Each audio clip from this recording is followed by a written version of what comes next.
ಓಹ್, ಒಂದೇ ಒಂದು ವಿಡಿಯೋ ನನ್ನ ಇಡೀ ಲೈಫ್ನೇ ಚೇಂಜ್ ಮಾಡ್ಬಿಡ್ತು. ನನ್ನ ಮೇಲೆ FIR ಆಗೋದೇನೋ, ಪೊಲೀಸ್ ಅವರು ನನ್ನ ಪೊಲೀಸ್ ಸ್ಟೇಷನ್ ಎಳ್ಕೊಂಡು ಹೋಗ್ಲಿಕ್ಕೆ ಮನೆಗೆ ಬರೋದೇನೋ, ಅದಾದ್ಮೇಲೆ ನಾನು ನನ್ನ ಮನೆಯವರು ಕೋರ್ಟು ಕಚೇರಿ ಅಂತ ಅಲ್ದಾಡೋದು.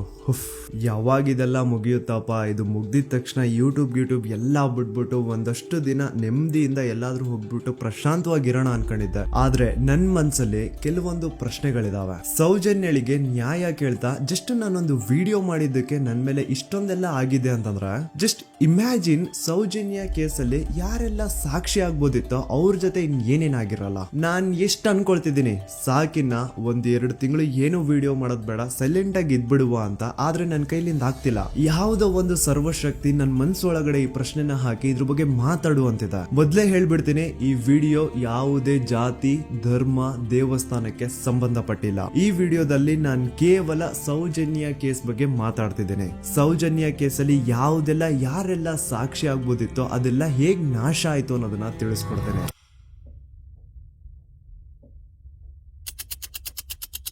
ನೆನಪು ಮಾಡ್ಕೊಳ್ಳಿ, 9 ಅಕ್ಟೋಬರ್ 2012 ಸೌಜನ್ಯ ಕಾಣೆ ಆದಾಗ ಸೌಜನ್ಯನ ಮನೆಯವರು ಅಂಡ್ ಊರಿನ 200-300 ಜನ ಸೇರ್ಕೊಂಡು ರಾತ್ರಿ 12 ಗಂಟೆವರೆಗೂ ಸೌಜನ್ಯಗೋಸ್ಕರ ಹುಡುಕ್ತಾರ. ಆದ್ರೆ ಸೌಜನ್ಯ ಸಿಗಲ್ಲ. ಮಿಡ್ ನೈಟ್ ಆಗಿರುತ್ತೆ ಅಂಡ್ ತುಂಬಾ ಜೋರ್ ಮಳೆ ಬರ್ತಾ ಇರುತ್ತೆ. ಇನ್ನು ಹುಡುಕೋದ್ ಬೇಡ, ಬೆಳಿಗ್ಗೆ ಎದ್ದು ಮತ್ತೆ ಎಲ್ರು ಹುಡುಕುವ ಅಂತ ಎಲ್ರು ತಮ್ಮ ಮನೆಗೆ ವಾಪಸ್ ಹೋಗ್ತಾರ. ದೆನ್ ನೆಕ್ಸ್ಟ್ ದಿನ ಅಂದ್ರೆ 10 ಅಕ್ಟೋಬರ್ 2012 ಸೌಜನ್ಯನ ಬಾಡಿ ಸಿಗುತ್ತೆ ಅಂಡ್ ಅವಳ ಬಾಡಿ ಪಕ್ಕದಲ್ಲಿ ಅವಳ ಕಾಲೇಜ್ ಬ್ಯಾಗ್ ಅಂಡ್ ಅವಳ ಬುಕ್ಸ್ ಎಲ್ಲ ಬಿದ್ದಿರ್ತವೆ. ಸೊ ಹಿಂದಿನ ದಿನ ಆ ಒಂದು ಜಾಗದಲ್ಲಿ ಅಷ್ಟು ಜೋರು ಮಳೆ ಬಂದಿದ್ರು ಸೌಜನ್ಯನ ಬ್ಯಾಗ್ ಅಂಡ್ ಅವಳ ಬುಕ್ಸ್ ಒಂದು ಚೂರುನ ನೆಂದಿರಲ್ಲ. ದಾಖಲೆ ಇದೆ ಸ್ವಾಮಿ, ದಾಖಲೆ ಇಲ್ದೆ ಈ ದೂತ ಸಮೀರ್ MD ಏನು ಮಾತಾಡಲ್ಲ. There was rain and the clothes of the victim were not stained with mud and the bag was not wet, even the books were not wet. ಹಿಂದಿನ ದಿನ ಅಷ್ಟು ಜೋರು ಮಳೆ ಬಂದಿದ್ರು ಸೌಜನ್ಯನ ಬುಕ್ಸ್ ಅಂಡ್ ಬ್ಯಾಗ್ ನೆಂದಿಲ್ಲ. ಹೇಗೆ? ಇದರ ಅರ್ಥ ಸೌಜನ್ಯನ ಆ ಒಂದು ಜಾಗದಲ್ಲಿ ಆಗೇ ಇಲ್ಲ, ಬೇರೆ ಯಾವುದೋ ಜಾಗದಲ್ಲಿ ಅವಳು ಪಂಡು ಆಯ್ತು. ನಂತರ ಅವಳ ಬಾಡಿನ ಅಲ್ಲಿ ತಂದು ಡಂಪ್ ಮಾಡಿರೋದು. ಸೊ ಈಗ ಯಾವ ಒಂದು ಜಾಗದಲ್ಲಿ ಸೌಜನ್ಯನ ಪಂಡು ಆಯ್ತು, ಆಕ್ಚುಲ್ ಆ ಒಂದು ಜಾಗನ ಹುಡುಕಾಡೋದ್ ಬಿಟ್ಟು ಪೊಲೀಸರು ಉಲ್ಟಾ ಏನ್ ಮಾಡ್ತಾರೆ ಅಂದ್ರೆ, ಯಾವ ಒಂದು ಜಾಗದಲ್ಲಿ ಸೌಜನ್ಯನ ಬಾಡಿ ಸಿಕ್ಕಿತ್ತೋ ಅದೇ ಜಾಗದಲ್ಲೇ ಅವಳ ಪಂಡು ಆಗಿತ್ತು ಅಂತ ಪ್ರೂವ್ ಮಾಡ್ಲಿಕ್ಕೆ ಹೊರಡ್ತಾರ. ಇಲ್ಲಿ ಪೊಲೀಸ್ ಅವರ ಬುದ್ಧಿವಂತಿಕೆ ನೋಡಿ, ಯಾವ ಒಂದು ಜಾಗದಲ್ಲಿ ಸೌಜನ್ಯನ ಬಾಡಿ ಸಿಕ್ಕಿತ್ತೋ ಅಲ್ಲಿ ಅವ್ರದ್ದು ಯಾವುದೇ ಒಂದು ಒಳ ಉಡುಪು ಸಿಗಲ್ಲ. ಅದಕ್ಕೆ ಇವ್ರು ಏನ್ ಮಾಡ್ತಾರೆ ಅಂದ್ರೆ, ನೆಕ್ಸ್ಟ್ ದಿನ ಸೌಜನ್ಯ ಮನೆಗೆ ಹೋಗ್ಬಿಟ್ಟು ಅಲ್ಲಿ ಮನೆಯವರಿಂದ ಸೌಜನ್ಯನ ಇನ್ನರ್ ವೇರ್ಸ್ ನ ಇಸ್ಕೊಂಡ್ ಬಂದು ಅದನ್ನ ನಂತರ ರಿಪೋರ್ಟ್ಸ್ ಅಲ್ಲಿ ಇದು ನಮ್ಗೆ ಸೌಜನ್ಯ ಬಾಡಿ ಸಿಕ್ಕಿದ ಜಾಗದಲ್ಲೇ ಸಿಕ್ಕಿದ್ದು ಅಂತ ಮೆನ್ಷನ್ ಮಾಡ್ತಾರೆ. ಪೊಲೀಸ್ನವರು ಅವಳ ಪುಸ್ತಕ ಎಲ್ಲ ಹುಡುಕಾಡಿದ್ರು, ಯಾರಾದ್ರೂ ಫೋನ್ ನಂಬರ್ ಉಂಟಾ ಅಂತ ಹೇಳಿ ತುಂಬ ನಾ ಎಲ್ಲ ತೆಗೆದುಕೊಟ್ಟೆ. ನನ್ನ ಮಗಳ ವಿಷಯ ನನಗೆ ಎಲ್ಲ ಗೊತ್ತು ಸರ್, ನೋಡಿ ಪುಸ್ತಕ ಅಂತ ನೋಡಿದೆ. ಅವಾಗ ನನ್ನ ತಂಗಿಯ ಒಂದು ನಂಬ್ರ ಇತ್ತು, ಆ ನಂಬ್ರನ್ನು ತಗೊಂಡೋಗಿದ್ದಾರೆ. ಆಮೇಲೆ ಮನೆಯಿಂದ ಮರು ದಿವಸ ಸಂತೋಷ್ ರಾವ್ ಸಿಕ್ಕಿದ ದಿವಸ ಹೊಲ ಉಡುಪಿದೆಯಲ್ಲ ಸರ್, ಅದು ಮನೆಯಿಂದ ತಗೊಂಡೋಗಿದ್ದಾರೆ. ಅದಕ್ಕೆ ನಾವು ಒಂದು ಗುರುತಿಗೆ ಒಂದು ಸ್ಟಿಚ್ ಮಾಡಿಕೊಟ್ಟಿದ್ದೇವೆ, ನೂಲಿನ ಒಂದು ಬಿಳಿ ನೂಲಿನ ಒಂದು ಸ್ಟಿಚ್ ಮಾಡಿಕೊಟ್ಟಿದ್ದೇವೆ. ಅದನ್ನೇ ತನಿಖೆಗೆ ಅವರಲ್ಲಿ ಇಟ್ಟಿದ್ದಾರೆ. ನೋಡಿ, ಪೊಲೀಸ್ ಅವ್ರ ಪ್ರಕಾರ ಸೌಜನ್ಯ ಪಂಡು ಆಗಿದ್ದು ಆ ಒಂದು ಹಳ್ಳ ಹತ್ರ, ಆದ್ರೆ ಆಕ್ಚುಲಿ ಅಲ್ಲಿ ಪಂಡು ಆಗೇ ಇಲ್ಲ. ಬಟ್ ಸ್ಟಿಲ್ ಈ ಒಂದು ಪಾಯಿಂಟ್ ನ ಪ್ರೂವ್ ಮಾಡ್ಲಿಕ್ಕೆ ಪೊಲೀಸ್ ಅವರು ಯಾವ ಮಟ್ಟಕ್ಕೆ ಹೋಗ್ತಾರೆ ಅಂತಂದ್ರೆ, ಯಾವೊಂದು ಜಾಗದಲ್ಲಿ ಸೌಜನ್ಯನ ಬಾಡಿ ಸಿಕ್ಕಿತ್ತೋ ಅಲ್ಲಿಂದ 50 ಅಡಿ ದೂರದಲ್ಲಿ ಸಂತೋಷ್ ರಾವ್ನ ಒಂದು ಟೆಂಟ್ ಹಾಕ್ಸ್ತಾರೆ. ಸೌಜನ್ಯನ ಆಗ್ಬೇಕಾದ್ರೆ ಎಲ್ಲೋ ಬಾಹುಬಲಿ ಬೆಟ್ಟದಲ್ಲಿದ್ದಂತಹ ಸಂತೋಷ್ ರಾವ್ ಇಲ್ಲ ಅದೇ ಜಾಗದಲ್ಲಿ ಇದ್ದ ಅಂತ ಪ್ರೂವ್ ಮಾಡ್ಲಿಕ್ಕೆ ಸಂತೋಷ್ ರಾವ್ನ ಒಂದು ಟೆಂಟ್ ಹಾಕ್ತಾರೆ. ಒಂದಿಷ್ಟು ಪ್ಲಾಸ್ಟಿಕ್ ಚೀಲಗಳನ್ನ ಹಾಸ್ಬಿಟ್ಟು ಅದ್ರ ಮೇಲೆ ಸಂತೋಷ್ ರಾವ್ನ ಕೆಲವೊಂದು ಥಿಂಗ್ಸ್ ಇಟ್ಬಿಟ್ಟು ಇವ್ನು ಇಲ್ಲೇ ಇದ್ದ ಅಂತ ಪ್ರೂವ್ ಮಾಡಿಸ್ತಾರ. ಈಗ ಸ್ವಲ್ಪ ತಲೆ ಯೂಸ್ ಮಾಡಿ, ಸೌಜನ್ಯ ಕಾಣೆಯಾಗಿದ್ದ ದಿನ ಸೌಜನ್ಯನ ಮನೆಯವರು ಅಂಡ್ ಊರಿನ ಜನ ಸುಮಾರು 200-300 ಜನ ಸೇರ್ಕೊಂಡ್ಬಿಟ್ಟು ಸೌಜನ್ಯಗೋಸ್ಕರ ಹುಡುಕ್ತಾರೆ. ಅವ್ರು ಅದೇ ಜಾಗದಲ್ಲಿ ಹುಡುಕ್ತಾರ ಗುರು, ಎಲ್ಲೂ ಜಾಸ್ತಿ ದೂರ ಹೋಗಲ್ಲ, ಅದೇ ಜಾಗದಲ್ಲಿ ಹುಡುಕ್ತಿರ್ತಾರ. ಕತ್ಲೆಯಲ್ಲಿ ಸೌಜನ್ಯನ ಬಾಡಿ ಕಾಣಿಸಿಲ್ಲ ಅನ್ಕೊಳ್ಳಿ, ಏನೋ ಸ್ವಲ್ಪ ಪೊದೆಗಳ ಹಿಂದೆ ಅಥವಾ ಬೇಲಿಗಳು ಅಡ್ಡ ಬಂದಿರಬಹುದು, ಹಾಗಾಗಿ ಅವಳ ಬಾಡಿ ಕಾಣಿಸಿಲ್ಲ ಅನ್ಕೊಳ್ಳಿ. ಆದ್ರೆ ಅಲ್ಲಿಂದಾನೆ 50 ಅಡಿ ದೂರದಲ್ಲಿರುವಂತಹ ಸಂತೋಷ್ ರಾವ್ನ ಟೆಂಟ್ ಆ 200-300 ಜನರಲ್ಲಿ ಒಬ್ರಿಗೂ ಕಾಣಿಸಿಲ್ವಾ? ಅಷ್ಟೇ ಅಲ್ಲ, ನೆಕ್ಸ್ಟ್ ದಿನ ಅಂದ್ರೆ 10 ಅಕ್ಟೋಬರ್ 2012 ಸೌಜನ್ಯನ ಮೃತದೇಹ ಸಿಕ್ಕಿದೆ ಅನ್ನೋ ಒಂದು ನ್ಯೂಸ್ ಲೋಕ್ ಲೈಟ್ಸ್ ಗೆಲ್ಲ ಗೊತ್ತಾದಾಗ ಅಲ್ಲಿ ಒಂದು ಅಂದಾಜು ಪ್ರಕಾರ 3000 ಜನ ಸೇರ್ತಾರಂತ.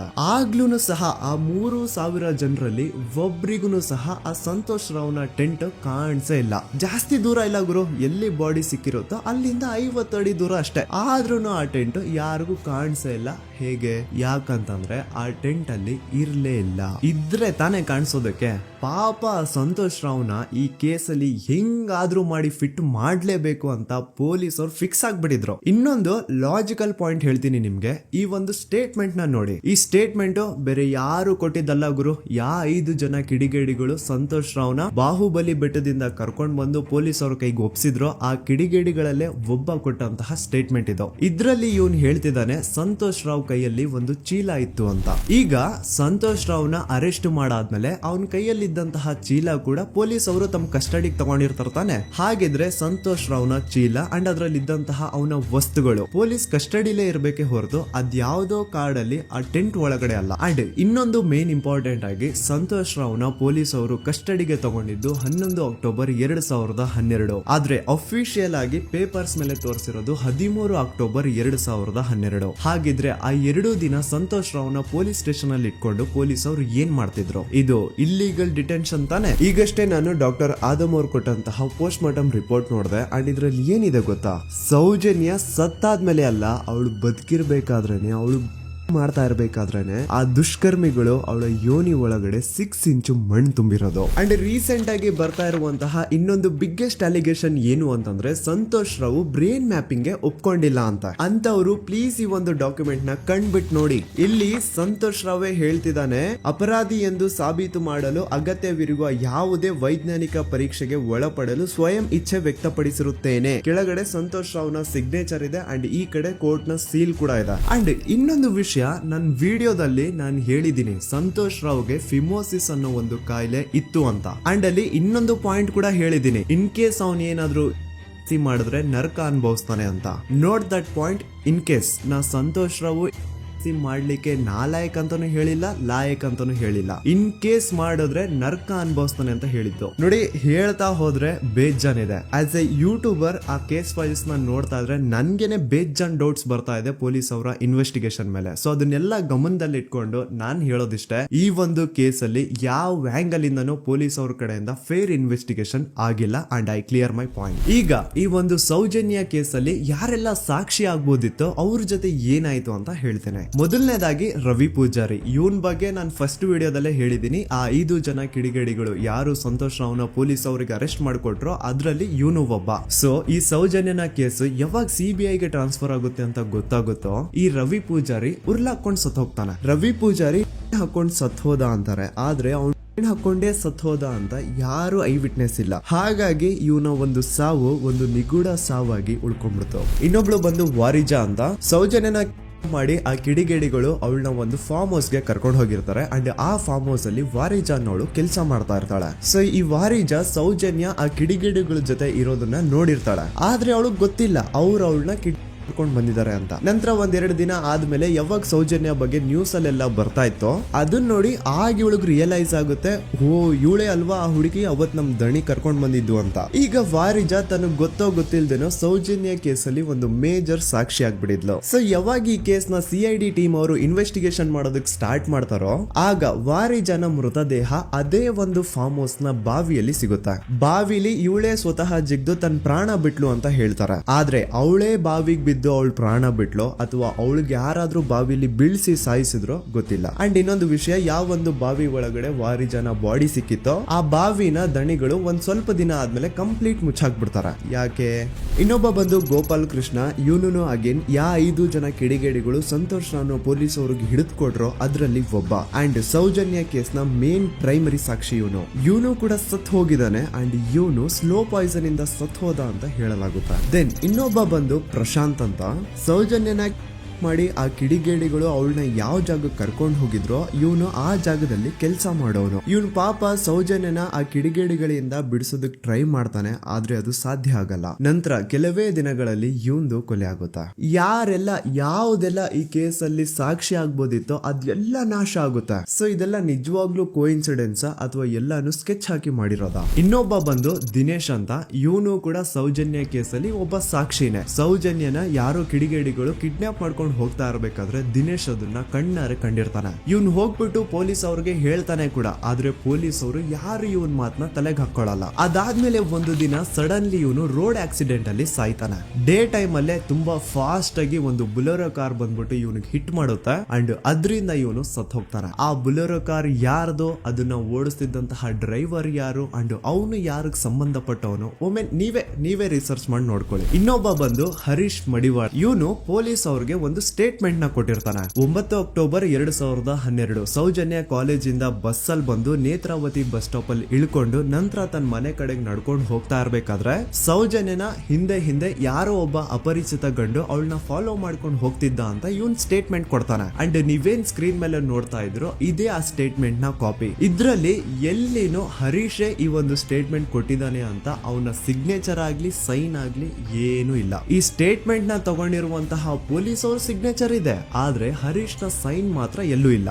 ಯಾಕಂತಂದ್ರೆ ಈ ಸ್ಟೇಟ್ಮೆಂಟ್ ನ ಹರೀಶ್ ಕೊಟ್ಟೇ ಇಲ್ಲ. ಎಲ್ಲಿ ಈ ಒಂದು ಕೇಸ್ CBI ಹೋಗಿ ಅವಾಗ CBI ಅವರು ಹರೀಶ್ ನ ಕರೆಸ್ಬಿಟ್ಟು ಇದ್ರ ಬಗ್ಗೆ ಕೇಳಿದಾಗ ಎಲ್ಲಿ ಹರೀಶ್ ಈ ಸ್ಟೇಟ್ಮೆಂಟ್ ನ ನಾನು ಕೊಟ್ಟೇ ಇಲ್ಲ ಸರ್ ಅಂತ ಬಾಯಿ ಬಿಟ್ಬಿಡ್ತಾನೋ ಅಂತ ಹರೀಶ್ ನು ಕೂಡ ಸಾಯ್ ಹೊಡಿತಾರೆ. ಹರೀಶ್ ಒಮ್ಮೆ ತನ್ನ ಬೈಕ್ ಅಲ್ಲಿ ಹೋಗ್ತಾ ಇರ್ಬೇಕಾದ್ರೆ ಯಾವುದೋ ಒಂದು ಅಪರಿಚಿತ ಕಾರ್ ಬಂದ್ಬಿಟ್ಟು ಅವನ್ನ ಗುದ್ಬಿಡುತ್ತೆ ಅಂಡ್ ಅದರಿಂದ ಹರೀಶ್ ನ ಸಾವಾಗುತ್ತಾ. ನೋಡಿ, ಯಾವುದೇ ಆಕ್ಸಿಡೆಂಟ್ ಕೇಸ್ ಅಲ್ಲಿ ರೂಲ್ ಏನು ಅಂತಂದ್ರೆ ಇಫ್ ಇನ್ ಕೇಸ್ ನನ್ಗೆ ಯಾವ್ದಾದ್ರು ಬಂದು ಒಂದು ವೆಹಿಕಲ್ ಏನಾದ್ರು ಹಿಟ್ ಮಾಡಿದಾಗ ನನ್ಗೇನಾದ್ರೂ ಪ್ರಜ್ಞೆ ಇದ್ರೆ ನಾನ್ ಪೊಲೀಸ್ ಅವ್ರಿಗೆ ಕಂಪ್ಲೇಂಟ್ ಕೊಡ್ಬೋದು, ಅಥವಾ ನನ್ನ ಹೆಂಡತಿ ಏನಾದ್ರು ಇದ್ರೆ ಅವ್ರು ಪೊಲೀಸ್ ಅವ್ರಿಗೆ ಕಂಪ್ಲೇಂಟ್ ಕೊಡ್ಬೋದು, ಅಥವಾ ತಂದೆ ತಾಯಿ ರಕ್ತ ಸಂಬಂಧ ಯಾರು ಇರ್ತಾರೋ ಅವ್ರು ಕಂಪ್ಲೇಂಟ್ ಕೊಡ್ಬೋದು. ಆದ್ರೆ ಹರೀಶ್ ಕೇಸ್ ಅಲ್ಲಿ ಯಾರೋ ಒಬ್ಬ ಥರ್ಡ್ ಪರ್ಸನ್ ಬಂದ್ಬಿಟ್ಟು ಕಂಪ್ಲೇಂಟ್ ಕೊಡ್ತಾನೆ. ಆ ಥರ್ಡ್ ಪರ್ಸನ್ ಯಾರು, ಅವನ್ಗೂ ಹರೀಶ್ಗೂ ಏನ್ ಸಂಬಂಧನೇ ಇಲ್ಲ. ನೀವು 2021ರಲ್ಲಿ ಹರೀಶ್ ಮಡಿವಾಳ ಒಂದು ಕಂಪ್ಲೇಂಟ್ ಕೊಟ್ಟಿದ್ರಿ. ಹರೀಶ್ ಮಡಿವಾಳ ಆಕ್ಸಿಡೆಂಟ್ ಕೇಸಲ್ಲಿ. ಅವ್ರಿಗೆ ನೀವು ಏನಾಗ್ಬೇಕು ಸರ್? ಸರ್ ನಾವು ಸ್ಟಾಪ್ ಅಷ್ಟೇ. ಎಲ್ಲಿದ್ದು ಸ್ಟಾಪ್ ಸರ್? ಧರ್ಮಸ್ಥಳ ಅನ್ನಪೂರ್ಣದ್ದು. ನಿಮ್ಗೆ ಏನಾದ್ರು ಗೊತ್ತಿತ್ತು ಸರ್ ಅದು ಪ್ರಕರಣದ ಬಗ್ಗೆ? ಸರ್ ನಂಗೇನು ಗೊತ್ತಿಲ್ಲ ಸರ್. ಗೊತ್ತಿಲ್ವಾ? ಗೊತ್ತಿಲ್ಲ. ನಾನು ಹಿಂದಿಂದ ಹೋಗ್ತಿದ್ದೆ ಡ್ಯೂಟಿಗೆ, ಅವ್ರು ಮುಂದಿಂದ ಹೋಗ್ತಿದ್ರು. ನೀವು ನಾನು ಸ್ಪಾಟಲ್ಲಿ ಇದ್ರಾ? ಸ್ಪಾಟಲ್ಲಿ ಇಲ್ಲ. ಯಾಕಂದ್ರೆ ನಂಗೆ ಗೊತ್ತಾದ ಛತ್ರಕ್ಕೆ ಹೋದ್ಮೇಲೆ. ಛತ್ರಕ್ಕೆ ಹೋದಾದ್ಮೇಲೆ ಮತ್ತೆ ಕಂಪ್ಲೇಂಟ್ ಕೊಟ್ರಿ ನೀವು? ಸರ್ ನಾನು ಕೊಟ್ಟದಂದ್ರೆ ನನ್ನ ಮ್ಯಾನೇಜರ್ ಕಳಿಸಿದ್ದೆ ಅಷ್ಟೇ. ಇಲ್ಲಿಂದ? ಧರ್ಮಸ್ಥಳದಿಂದ. ಸೇಮ್ ಇದೇ ತರಾನೇ ಆನೆ ಮಾವುತನ ಕೇಸಲ್ಲೂ ಆಗಿದ್ದು. ಮನೆಯವರು ಹೋಗಿ ಕಂಪ್ಲೇಂಟ್ ಕೊಟ್ರೆ ಪೊಲೀಸ್ ಅವರು ಕಂಪ್ಲೇಂಟ್ ತಗೊಳಲ್ಲ, ಆದ್ರೆ ಅದೇ ಯಾರೋ ಒಬ್ಬ ಥರ್ಡ್ ಪರ್ಸನ್ ಬಂದು ಕಂಪ್ಲೇಂಟ್ ಕೊಟ್ರೆ ಪೊಲೀಸ್ ಅವರು ಕಂಪ್ಲೇಂಟ್ ಬರೀತಾರೆ. ಆನೆ ಮಾವುತನ ಹೆಂಡತಿ ಲೋಕಲ್ ಪೊಲೀಸ್ ಸ್ಟೇಷನ್ಗೆ ಕಂಪ್ಲೇಂಟ್ ಕೊಡಕ್ ಹೋದ್ರೆ ಅವ್ರು ಕಂಪ್ಲೇಂಟ್ ತಗೊಳ್ತಿಲ್ಲ ಸರ್ ಅಂತ ಹೇಳ್ಬಿಟ್ಟು SP ಆಫೀಸ್ಗೆ ಲೆಟರ್ ಬರ್ದಿರೋದು ಸಹ ಇದೆ. But still no action was taken. So SP ಆಫೀಸ್ಗೆ ಲೆಟರ್ ಕೊಟ್ಟಾದ್ಮೇಲೆ ಏನು ತನಿಖೆ ಆಗದೆ ಇದ್ದಾಗ ಆಗ ಆನೆ ಮಾವುತನ ಮಕ್ಕಳು ಹೋಗ್ಬಿಟ್ಟು IGPಗೆ ಒಂದು ಲೆಟರ್ ಬರ್ದು ಕೊಡ್ತಾರೆ. ಆದ್ರೂ ಸಹ ಇನ್ನೂವರೆಗೂ ಸರಿಯಾದ ತನಿಖೆ ಆಗೇ ಇಲ್ಲ ಅಂಡ್ ರಿಯಲ್ ಆರೋಪಿಗಳು ಯಾರು ಅಂತ ಗೊತ್ತಾಗೇ ಇಲ್ಲ. ನಿಜ ಹೇಳ್ತಾ ಇದ್ದೀನಿ, ಆ ಒಂದು ಪ್ಲೇಸ್ ಅಲ್ಲಿ ಸೀರೀಸ್ ಆಫ್ ಕೇಸಸ್ ಆಗಿದಾವೆ ಅಂಡ್ ಯಾವ್ದ್ರಲ್ಲೂ ಪೊಲೀಸ್ ಅವ್ರ ಕಡೆಯಿಂದ ಫೇರ್ ಇನ್ವೆಸ್ಟಿಗೇಷನ್ ಆಗೇ ಇಲ್ಲ. ಇದ್ರ ಬಗ್ಗೆ ಮಾತಾಡ್ರೋ, ಪೊಲೀಸ್ ಇನ್ವೆಸ್ಟಿಗೇಷನ್ ಮೇಲೆ ಕ್ವಶನ್ ರೈಸ್ ಮಾಡ್ರೋ, ಆ ಹುಡುಗಿಗೆ ನ್ಯಾಯ ಸಿಗ್ಲಿ ಸಪೋರ್ಟ್ ಮಾಡ್ರೋ ಅಂದ್ರೆ ಇದ್ರ ಬಗ್ಗೆ ಯಾವನು ಮಾತಾಡಲ್ಲ. ಇದ್ರ ಬದಲಾಗಿ ನನ್ ಬಗ್ಗೆ ಮಾತಾಡೋದಕ್ಕೆ ಹೇಳಿ ತುಂಬಾ ಚೆನ್ನಾಗಿ ನನ್ ಬಗ್ಗೆ ನೆಗೆಟಿವಿಟಿ ಹುಟ್ಟಿಸ್ತಾರ.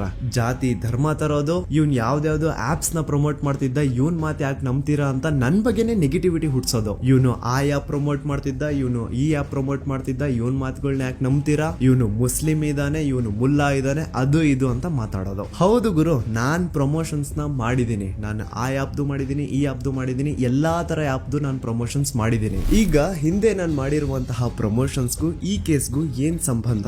ಅನ್ನೆಸೆಸರಿ ಆಗಿ ಮ್ಯಾಟರ್ ನ ಡೈವರ್ಟ್ ಮಾಡ್ಲಿಕ್ಕೆ ಟ್ರೈ ಮಾಡಬೇಡಿ. ಇನ್ಮೇಲೆ ನಾನೇನಾದ್ರೂ ಆ ತರ ಅಪ್ಲಿಕೇಶನ್ಸ್ ನ ಪ್ರಮೋಷನ್ ಮಾಡಿದ್ರೆ ಆಗ ಬಂದು ನೀವು ನನ್ನನ್ನ ಪ್ರಶ್ನೆ ಮಾಡೋದ್ರಲ್ಲಿ ಅರ್ಥ ಇದೆ. ಹಿಂದೆ ಮಾಡಿರೋದನ್ನ ಇಟ್ಕೊಂಡು ಮಾತಾಡಿ ವಿಡಿಯೋ ಮಾಡೋದಲ್ಲ ಕಂಟೆಂಟ್ ಅಂದ್ರೆ. ಅಂಡ್ ಇನ್ನೊಂದು ವಿಷಯ, ನಾನು ದೂತ ಸಮೀರ್ MD ಯೂಟ್ಯೂಬ್ ಚಾನಲ್ ನ ಸ್ಟಾರ್ಟ್ ಮಾಡಿ ಕೇವಲ ಆಗಿರೋದು 8 ತಿಂಗಳಷ್ಟೇ. ಅಂಡ್ ಈ 8 ತಿಂಗಳಲ್ಲಿ ನಾನು ಹಾಕಿರೋದು ಕೇವಲ 12 ವಿಡಿಯೋಸ್. ಅದರಲ್ಲಿ 1-2 ಆಲ್ರೆಡಿ ಟೇಕ್ ಡೌನ್ ಆಗಿದಾವೆ. ಸೊ ಅಷ್ಟು ಬೇಗ ಅದ್ ಹೆಂಗ್ ನೀವು ಜಡ್ಜ್ ಮಾಡ್ಬಿಟ್ರಿ ನಾನು ಆಂಟಿ ಹಿಂದೂ ಅಂತ? ನಿಮಗ್ ನಿಜವಾಗ್ಲೂ ನಾನು ಆಂಟಿ ಹಿಂದೂ ಅನ್ಸಿದ್ರೆ ನಂದು ಇನ್ನೊಂದು ಚಾನಲ್ ಇದೆ ಸಮೀರ್ MD ಅಂತ. ಅಲ್ಲಿ ನಾನು ಅಪ್ಲೋಡ್ ಮಾಡಿರುವಂತಹ ಈ ಎಲ್ಲಾ ವಿಡಿಯೋಸ್ ನ ನೋಡಿ.